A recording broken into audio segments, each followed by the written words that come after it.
외국인 거주자가 280만 명이 되고 유화자가 30만 명이 넘었습니다. 그렇다면 우리나라는 명실공히 이민자 300만 명 시대가 훨씬 지났습니다. 대한민국이 한 5% 정도가 지금 외국인입니다. 대한민국의 산업천장, 그 시골의 농업천장에서는 외국인들 없이는 경제가 돌아갈 수가 없습니다. 이미 전 세계는 이주의 시대로 전환이 됐었고요. 그만큼 이 글로벌 대세라는 거예요, 이주라는 것은. 우리 사회 일각에서 특정 이민자 집단에 대한 호불호, 그리고 뭐 혐오라는 이런 표현까지 등장을 하면서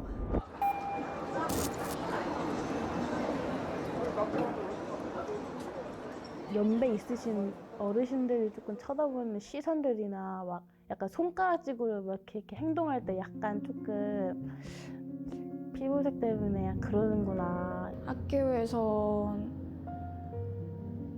외모가 다르다 보니까 친구들한테는 조금 좋지 않는 눈빛을 좀 받았었어요. 내가 정말 한국인이 될 수 있을까라는.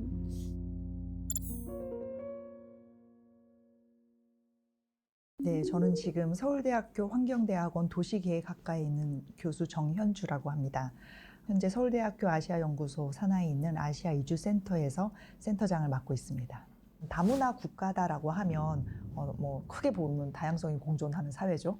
단순히 이주민이 많은 것이 아니라 그 이주민이 정주하면서 공존하기 위해서 요구되는 제반 시스템과 제도적인 것들이 지원되는 사회.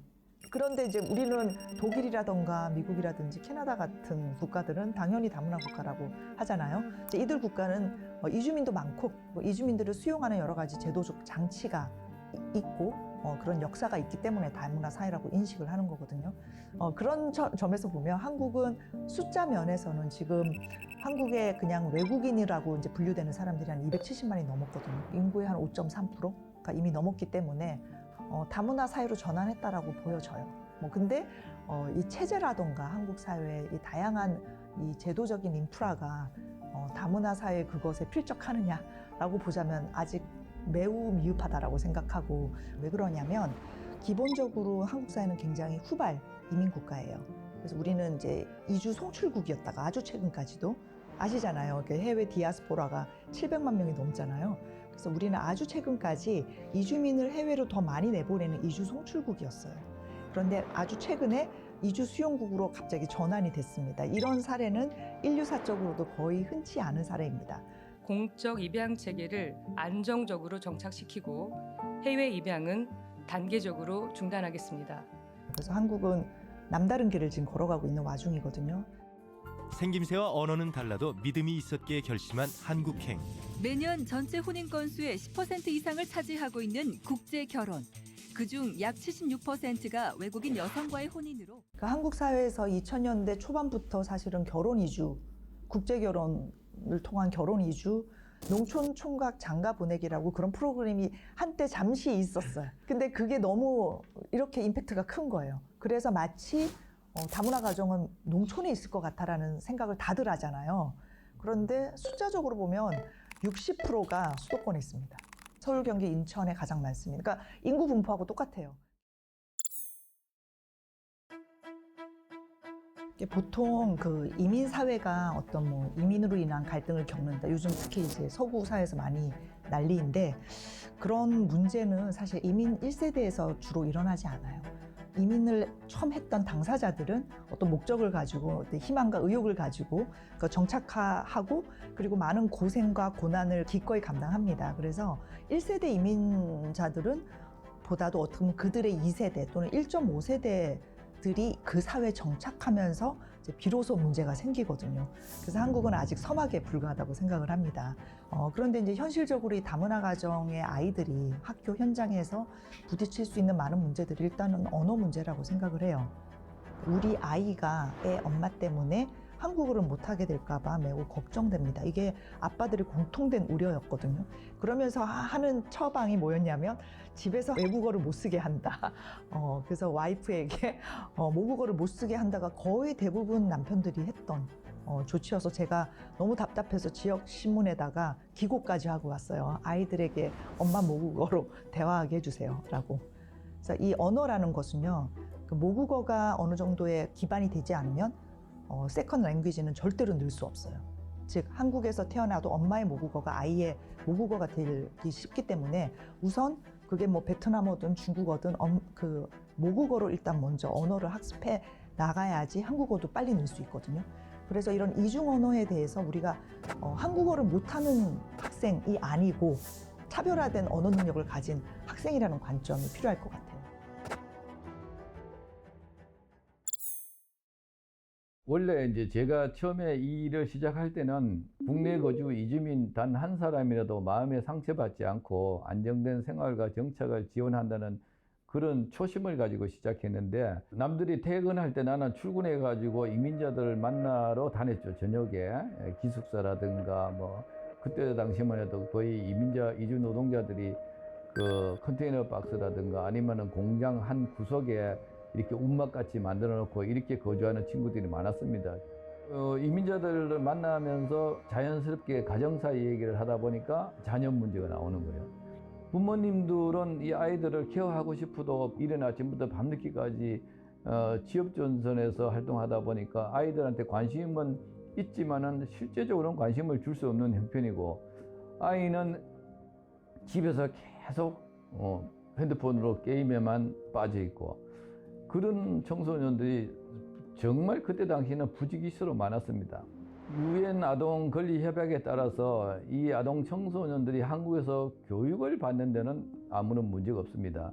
또 학교에서 그 아이들을 이렇게 불러낼 때도 다문화 너 누구누구 나와, 베트남 누구누구 나와, 이런 식으로 이제 부른다는 거죠.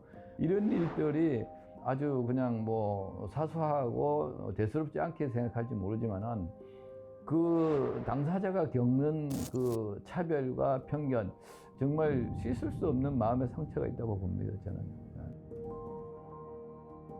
이제 아린이는 이제 라오스에서 출산한 이제 전 남편과의 사이에서 태어난 학생이죠. 엄마가 한국으로 이제 재혼해서 오면서 결혼 생활 하다가 아이를 이제 혼자 라오스에 두고 온 것이 늘 마음에 짐이 되니까 이제 남편분하고 의논해가지고 뒤늦게 이제 한국으로 입국시킨 전형적인 이주 배경 중도입국 청소년 중에 한 사람입니다. 안녕하세요. 저는 중도 입국 배경 청년 텅나라 아린이라고 하고요. 지금 현재 대학교 2학년 재학 중입니다. 저는 김치찌개 좋아합니다. 밥이랑 같이 먹으면 맛있어요. 요즘에는 진로에 대한 고민? 저는 지금 물리치료사가 되는 게 너무 간절하기 때문에 병원에서 일하고 싶은 마음이 너무나도 크고요. 안정적인 가정도 꾸리고 싶은 생각도 있었어서 그런 생각을 하고 있습니다. 저는 라오스에서 태어나서 어머니가 이제 한국분이랑 재혼을 하시면서 10살 때 한국에 들어오게 됐고요. 올해로 12년 차 정도 됐습니다. 그리고 지금은 새아버지랑 어머니, 그리고 여동생 1명, 남동생 1명과 함께 살고 있습니다. 지금은 아르바이트를 하고 있고요. 고깃집에서 일하고 있거든요, 제가. 손님도 많고 좀 힘들어요. 그래서 첫 월급 때 너무 뿌듯하고 이제 제 첫 일자리잖아요. 그래서 엄청 나도 이제 돈을 벌 수 있는 나이가 됐구나라는 뿌듯함과 그런 감정을 느꼈습니다. 맛있는 음식을 가족들에게 사드렸습니다. 네, 아무래도 아르바이트를 구하는 사장님들은 이제 아르바이트생이 필요하고 급한 상황이니까 구하시는 건데, 외국인 유학생은 이제 허가를 받아야 되거든요, 출입국에서. 근데 허가 받는 기간이 조금 있고 그러다 보니까 기다려주는 사장님들이 별로 없어가지고 아르바이트 구하기가 조금 어려웠어요. 저희 가족이 또 동생 2명 있잖아요. 동생들한테도 이제 부모님께서 도움을 주셔야 되니까 저한테는 도움을 주시기가 조금 어려운 편이어서 등록금이나 생활비는 제가 마련해야 될 거거든요. 근데 이제 아르바이트도 구하기가 힘들었을 때 생활비나 등록금 문제로 조금 힘들었었던 때가 있었습니다. 이때 학기가 시작된 이후에 9월 달에 저한테 찾아왔어요. 얼굴이 굉장히 어두운 표정으로 왔어요. 그래서 이 무슨 일이 있는가 그렇게 이 얘기를 하면서 상담을 하다 보니까 등록금 납부를 못했다고 하더라고요. 그래서 자기가 지금 이거 제적당할 위기에 놓였다 이렇게 말하더라고요. 경제적으로도 상당히 어려워서 부모님들은 이번 차에 휴학하고 직장 생활을 하면서 돈 벌어서 다시 복학하면 어떻겠느냐 이렇게 이제 제안을 했답니다. 근데 이 친구는 휴학을 할 수가 없어요. 왜냐하면은 그 한국에서 체류한 지가 7년이 안 된 친구들은 휴학을 하게 되면은 비자를 받을 수가 없습니다. 그래서 어쩔 수 없이 휴학을 하게 되면은 이 친구는 비자가 소멸되고 따라서 출국해야 될 위기가 놓인 거죠. 외국인 관련 문제는 비자, 체류 자격, 비자를 모르면은 논하지 마라. 이렇게 제가 항상 말하고 있는데 그 왜 이렇게 중요하냐면은 이 이주 배경 중도입국 청소년 같은 경우에는 한국에 올 때에 대부분 부모에 의해서 이렇게 왔기 때문에 동거 비자 아니면은 동반 비자입니다. 문제는 만 19세 성년이 됐을 때부터 문제가 생깁니다, 이제. 그래서 만 성년이 되면은 자기만의 독립된 체류 자격을 가져야 됩니다. 근데 이것이 만만치가 않습니다. 첩첩산중입니다. 거주 비자로 가기 위해서는 3년 이상이나 한국 취업을 하고 또 연봉이 얼마가 돼야 되고 또 나아가서 법무부 사회통합 프로그램 이수해야 되고 이런 여러 가지 조건들을 같이 해야만이 거주 비자로 가고 그리고 거주 비자 F2에서 또다시 여러 가지를 조건을 맞춰서 그때 이제 또 영주권으로 가는데 영주권 가기는 사실상 굉장히 어렵습니다. 왜 어렵냐면은 일반 영주자 같은 경우에는 연봉이 거의 5천만 원입니다. 연봉 5천 받는 친구들이 과연 몇 명이나 되겠습니까? 그래서 사실은 영주권 받기는 하늘의 별 따기입니다. 국적을 따는 일은 아직도 먼 미래라고 생각하고 있습니다. 네. 국적 따는 과정이 너무 오래 걸리다 보니까 너무 걱정이 많아가지고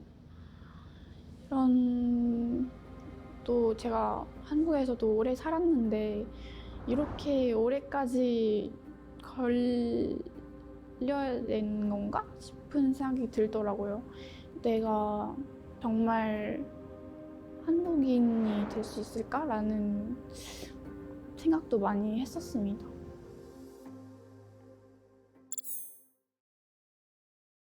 한국에서는 일단 다문화라는 용어가 잘못 사용되고 있어요. 우리가 흔히 다문화라고 하면 국제 결혼 가정에 적용을 하거든. 그건 정책이 그래요. 다문화 가족 지원법이라는 것이 생기면서 마치 다문화가 한국인과 외국인의 결혼으로 성립된 구성원들과 관련된 거라고 생각을 하거든요. 그러다 보니까 이 다문화 멀티컬처라는 용어는 없어요. 참고로 다문화주의, 다문화 사회, 다문화적 전환 이런 것은 있어요. 그러니까 형용사지 다문화 자체가 어떤 명사가 아니에요. 다문화주의라는 멀티컬처럴즘이라고 한다면 당연히 그러니까 이주민과 성주민이 공존을 하고요. 꼭 이렇게 선주민과 결혼한 외국인을 대상으로만 다문화라고 하지 않아요. 그런데 그러다 보니까 더 주홍글씨 효과가 있어요. 낙인 효과가. 마치 지금 학교 현장이라든지 한국 사회에서 마치 다문화라는 게 멸칭으로 쓰이기도 하잖아요. 근데 다문화 자체가 멸칭으로 쓰인다는 것이 저는 굉장히 당혹스럽거든요. 가장 중요한 거는 사실은 사회문화적 통합이에요. 이런 제도가 있으면 뭐 하나요? 그 사람만 있으면 뭐 하나요? 그래서 결국은 가장 중요한 것은 이 다문화 수용성이 그 거주민들이 얼마나 갖고 있는가, 그래서 그것들이 얼마나 용인되는가, 그리고 차이에 대한 공존, 다양성에 대한 감수성, 이런 것들이 얼마나 높고 그 성숙하게 그 시민사회가 그런 것들을 포용하는가.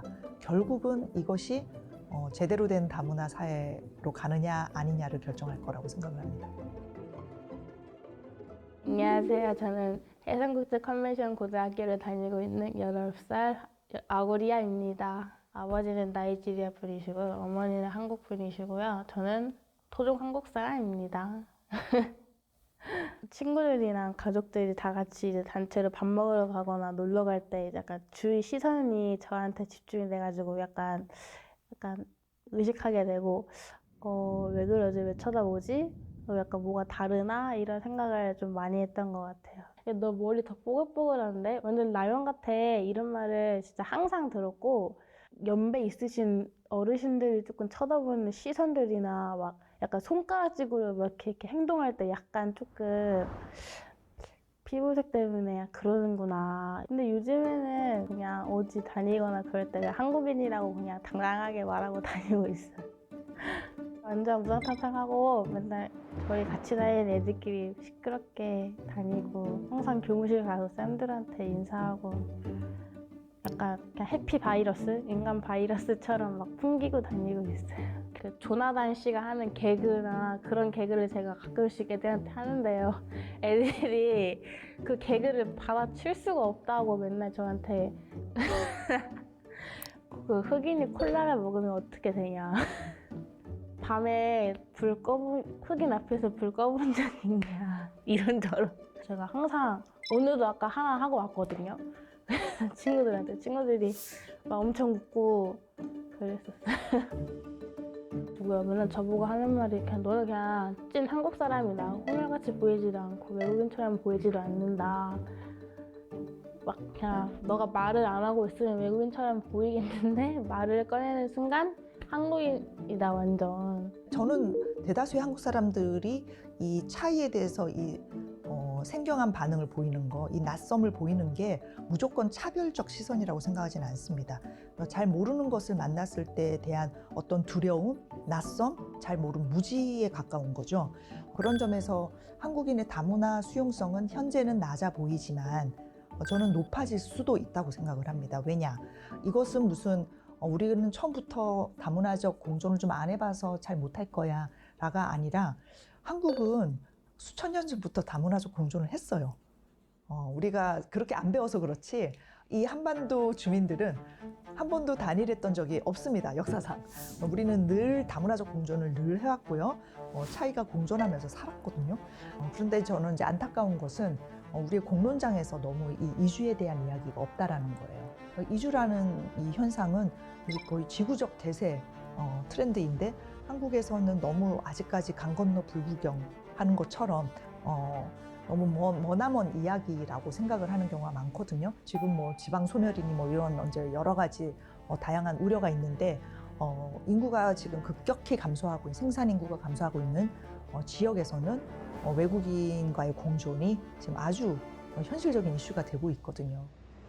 아직도 이민자들이 한국 사회에 기여하고 있는 그런 가치를 모르기 때문에 그러죠.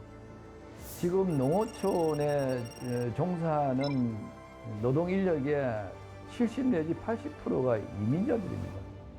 그러한 시급함에도 불구하고 아직도 인식을 못하고 있다는 것은 이것은 큰 사회적 문제죠.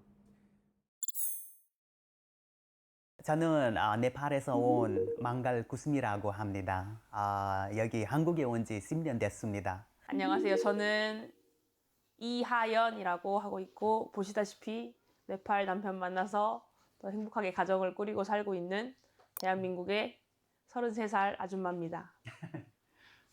처음에 어떻게 만났냐면 저희는 교회에서 만났는데 그 당시에 저는 교회에서 한국어를 가르치는 선생님이었고 남편은 한국어를 배우러 온 학생이었는데 저희가 한국어 공부도 같이 하고 또 기타 교실에서 기타도 같이 배우고 하면서 만나는 시간이 일주일에 7번이었습니다. 선생님으로서 제가 너무 존경하고 레스펙트하고 참 마음 이뻤어요. 마음 이쁘고 지금도 이쁘고 마음만? 그리고 나 근데 사실 그 전부터 사실 조금 느끼고 있긴 그래? 했었어요. 카톡을 개인적으로 보내는 둥, 아이스크림을 따로 사오는 둥 이렇게 관심을 좀 표현을 하셨잖아요. 그거는 맞아요. 감사한 마음 맞아요. 아니 수업 없는 날도 보고 싶다고 카톡 했었잖아요. 보고 싶었죠. 예. 예. 사실 이제 한국어 공부 교실에 오는 외국인들 보면 다들 하루 종일 일하고 되게 지쳐가지고 오시는 분들이 많았는데 남편은 늘 눈이 반짝반짝하고 항상 좋은 향기가 나는 사람이었어요. 좋은 사람이다. 배울 점이 많은 사람이다. 참 열심히 성실하게 사는 사람이다. 여기 한국에 오기 전에 1년 정도 제가 한국말 가르쳤습니다. 제가 중학교 선생님으로서도 일했습니다. 거기서는 영어를 가르치고 그리고 매트매틱 수학 그런 거는 가르쳤습니다. 학교에서.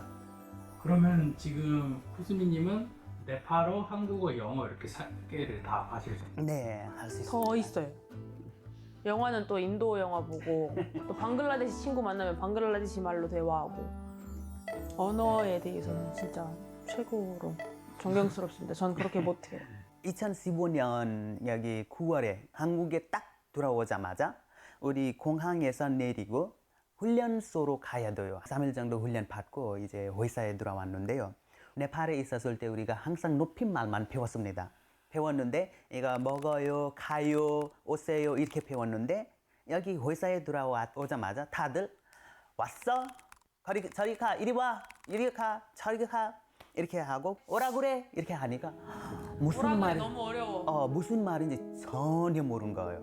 저는 이제 그때 남자친구였던 이 사람이 회사에서 너무 약간 부당한 대우, 비인격적인 언행 이런 것 때문에 힘들어하는 걸 가장 가까이서 보면서 진짜 마음이 많이 아팠는데 당시 E9 비자로는 이제 네팔에서 올 때부터 정해진 회사에서만 일을 할 수가 있는 그런 환경이었는데 결혼 이민 비자로 바꾸게 되면 그냥 여느 한국 사람들이 일 구하는 것처럼 자유롭게 어떤 매임 없이 제한 없이 일을 구할 수 있다는 걸 알고부터는 빨리 결혼을 해야 되겠다라는 생각을 제가 했던 것 같아요.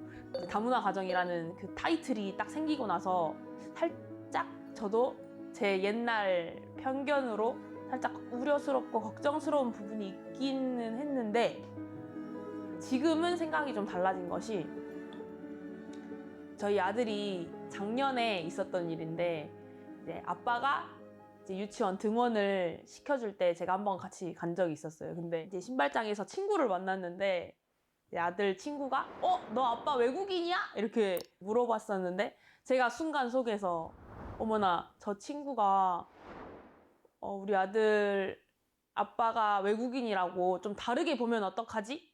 자기들이랑 다르다고 생각하면 어떡하지? 순간 이런 걱정이 들었는데 제 아들이 맞아 우리 아빠 네팔 사람이고 나 그래서 네팔도 갔다 왔고 비행기도 타봤고 네팔 할머니 우리 부디는 강아지도 키우고 있고 닭도 키우고 있고 토끼도 키우고 있고 막 이러면서 엄청 자랑을 하는 거예요.